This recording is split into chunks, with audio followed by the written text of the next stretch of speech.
Okay.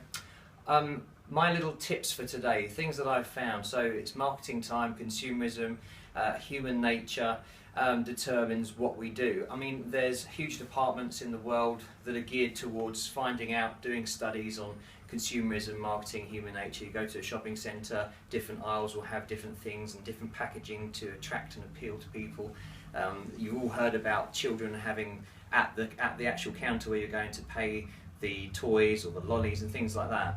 Well, it moves on into health as well. So sometimes we can get caught up and then we can do things that we don't actually want to do. Things like, you know, there are studies that have been done, for example, where if you're working in a department and it's a food department and you're working behind where you're selling something, you know, in a whole day, if everybody says to someone, do you want to increase the size of that, have an extra large of that, even if you don't want to, perhaps it's easier for you to then think, oh yeah, well I will.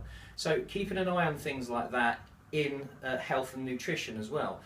I'm sure if we all saw some lollipops or sweets on a counter or some mints somewhere, most of us, even if we weren't hungry, naturally would want to just take one and have one, even though we probably didn't need it in nutritional terms. So there are things like that.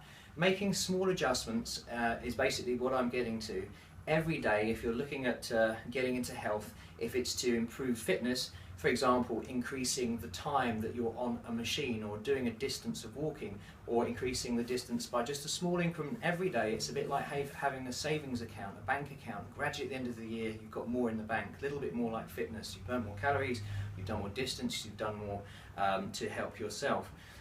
Another example, protein. I think there are certain things I've read where they've done different health disciplines and different sports, and the people that would need more protein are probably more the cyclists because they're burning more, needing more, rather than actually people that are doing weights in a gym. I think per pound, per kilogram, they're different numbers, but I don't think it's much more than about 30 grams of protein per sit that you can actually absorb.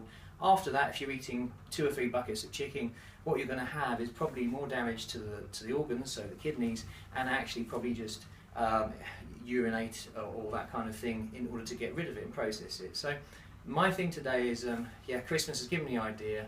If we just make small checks, check ourselves, and if we want to achieve something, try to keep your goal during Christmas, because it's a dangerous time in terms of excessive intakes of food, calories. Think about Christmas Day. Some of us would have 5 times the amount of calories we would in one day. Enjoy it, but just be sensible.